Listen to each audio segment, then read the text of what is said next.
I applied because I wanted to get involved, hands-on experience in terms of like sports development. It was the most practical sort of voluntary role I'd seen. At the time I was in my third year at Loughborough University studying English and Sports Science. I kind of wanted to move into the sport development career path, and I saw the internship, I think it was on the England handball website. At the time I'm really involved with handball, and it was something I was really passionate about, so the two sort of went really hand in hand. I was doing my degree in sports science, and I realised through that I wanted to go into more sports development, and because I didn't actually do the sports development degree, I knew I needed some experience.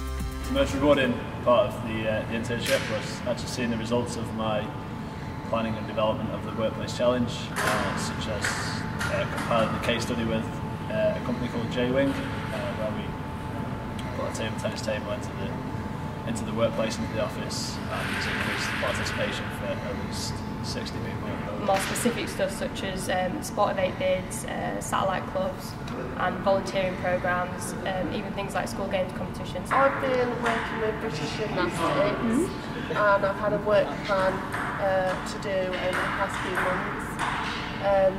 I've been doing demographic information for the Brain Centre, so working with them.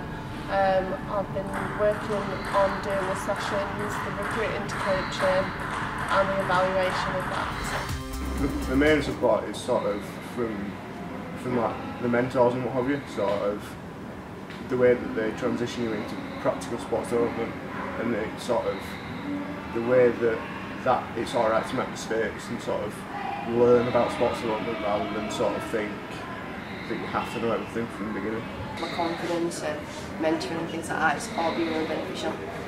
Constant support from the line managers, development managers, and it's continued and consistent throughout. I had great support from Simon and Michelle, kind of about volunteering and coaching side of things. Also support in gaining my future employment, so Cat helped. We've got development days throughout the year where they will receive group training, group support.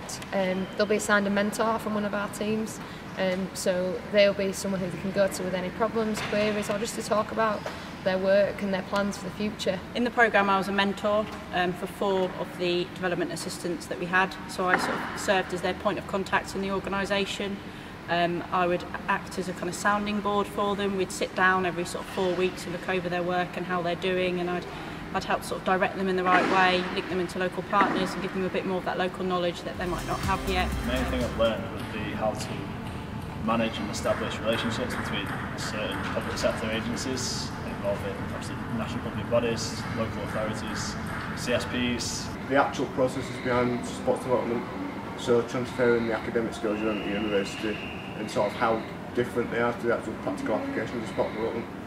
It's the networking, sort of being able to experience and gain contacts. One thing that I've really seen across the development assistants that I've had is them growing confidence. You know, when they first come into the office, it's probably their first experience of being in an office environment, which is something we probably take for granted. And they've come in, you see them along the process of growing confidence, their knowledge of the kind of sports sector has really grown, and they've been able to kind of take some of that learning that they've had at university and actually apply it practically. A lot of sport development is about partnership working and utilising the contacts that you get. Learn research skills that I didn't have before, so I've been able to do the demographic information.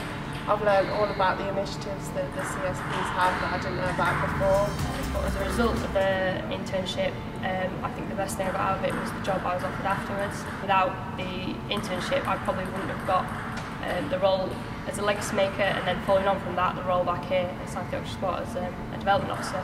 Every experience I gained along the way contributed to any further employment I got. We've had 4 people actually find employment in sport development as a result, so that's really pleasing for us to show that we've got that success rate with the people we're working with. I've actually just got a position as a legacy maker, working with Leicestershire and Rutland Sport and Hinkley and Bosworth Borough Council.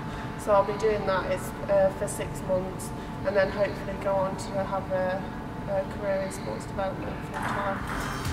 When I was at university, we did placements, but it's a lot of shadowing work and you can't actually really articulate what you've done, whereas you'll come away from this with a real kind of list of things that you've actually done on that local area and sort of developed. if I was a student looking to get involved. It gives you that real employability skills. You don't often get the opportunity to actually have a work programme that you actually do yourselves, which you can really evidence at an interview when you're looking to apply for jobs in the future. Having that kind of experience to take into a job interview or a job application is really going to give you the edge over the other candidates. I would recommend this programme to anyone just because it gives you experience that university can't give you.